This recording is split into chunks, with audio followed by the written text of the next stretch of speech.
Shalom Aleichem Torah viewers.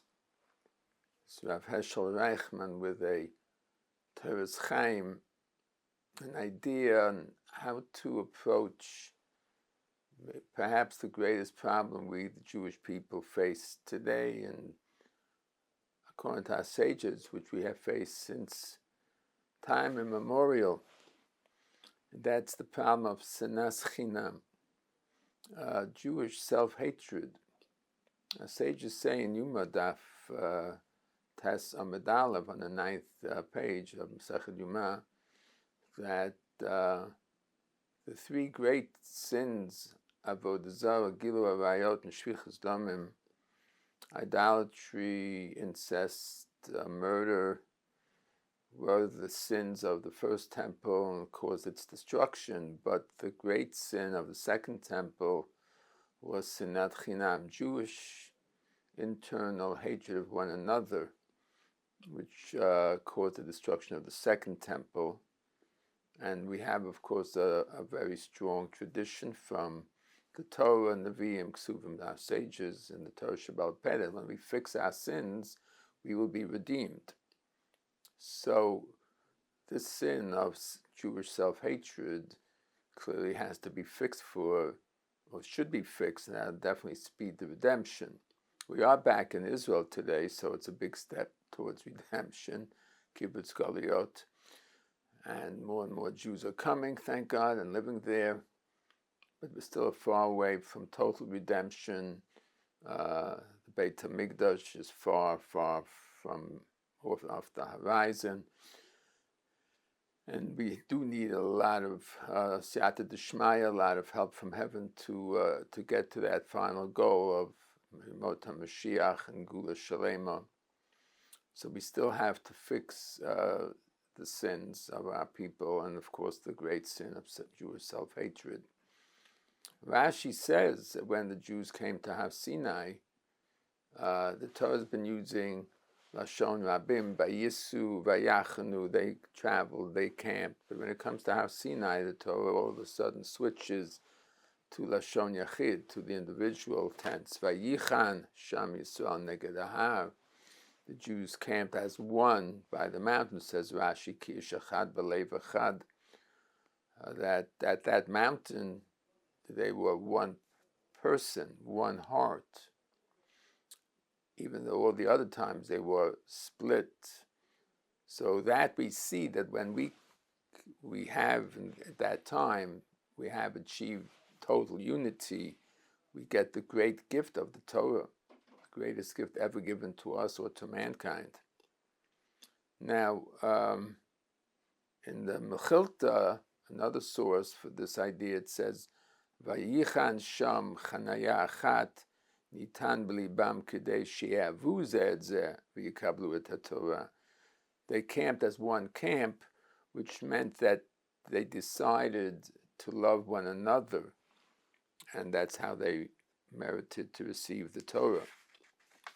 So loving one another at that great level, as a person loves himself or herself, is the key to getting the gift of the Torah. It's the key to redemption.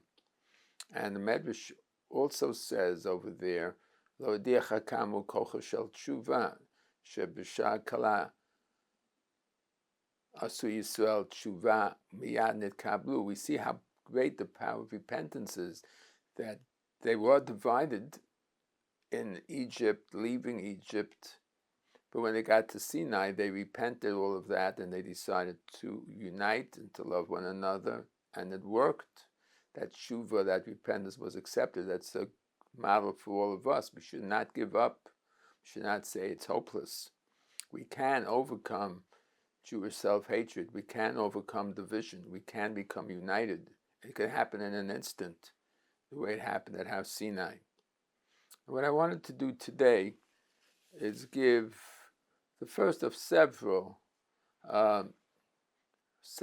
attitudes or strategies and how one can approach this issue and hopefully overcome it. And I'm using the Sefer Shem Shmuel, which I love very much and which I study often, and even have a book called Living Hasidic Legacy, Lessons of that Hasidic work written by Rabbi Shmuel Bornstein Zitzal. And he talks about this issue of Sinas Chinam, Jewish divisiveness, and gives various ideas and strategies, which I would like to share some of them. And today, this particular share, we'll talk about how to appreciate every Jew's unique goodness. This he mentions a few places. One place is Pashas Vayigash, and the page Shin Hey 305.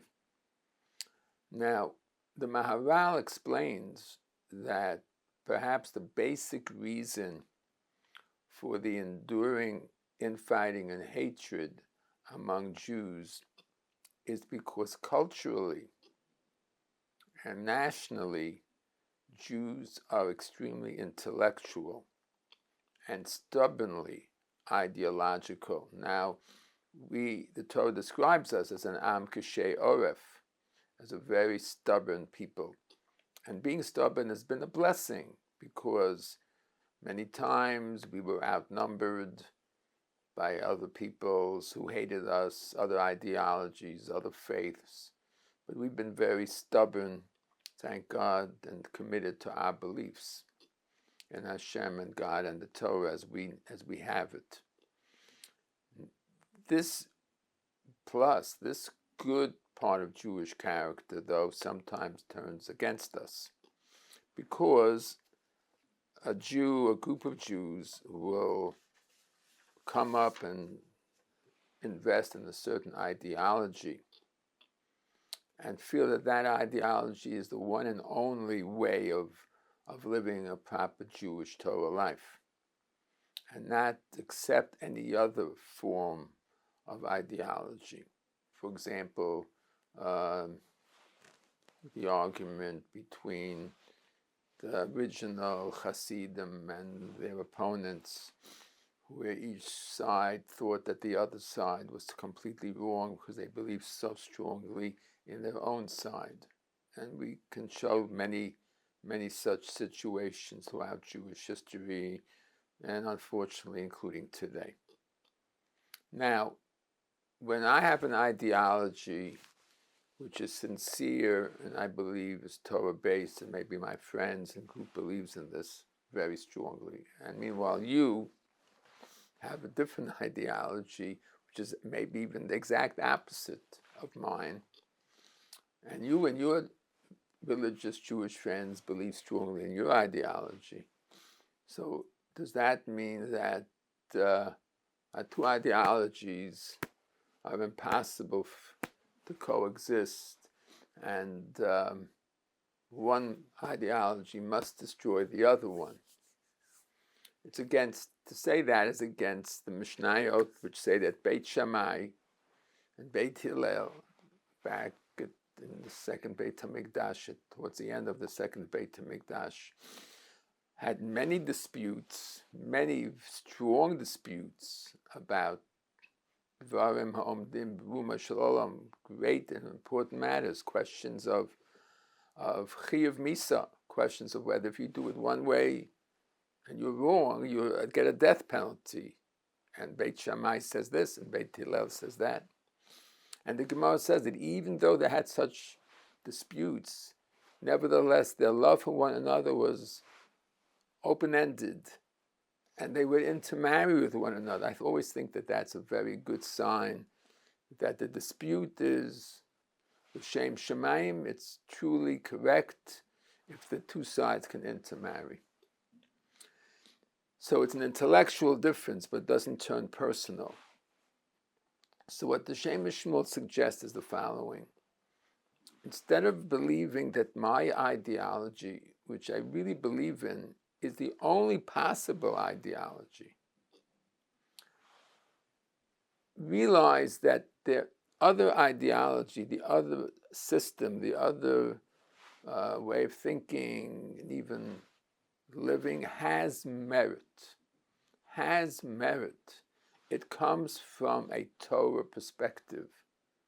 My opponent believes in the Torah of Hashem. My opponent is a God-fearing Jew. He and his group have a different view of things from where they come from. It might be their historical background, which is motivating them, which is different than mine. It might be that certain personalities gravitate to one ideology and others gravitate to a different ideology. We have to realize a statement of our sages, Ein lecha adam she'en lo makom ve'en lo zman. There is no such a thing as a God-fearing Jew who doesn't have a place and a time. Maybe it's not my place and not my time, but it could be, and we should believe it will be and was or is a place for someone else and for his time.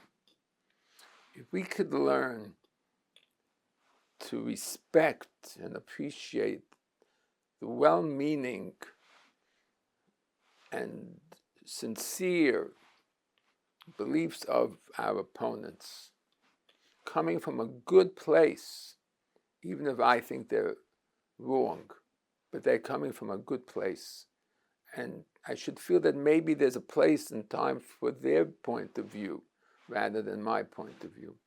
I will then have the ability to respect them and then to love them as a fellow Jew who believes in Torah. Yetz Hashem, all of us will be able to use this strategy to help us achieve true Avas Yisrael and a Gula Shalema b'meher v'yameinu. Amen. Thank you.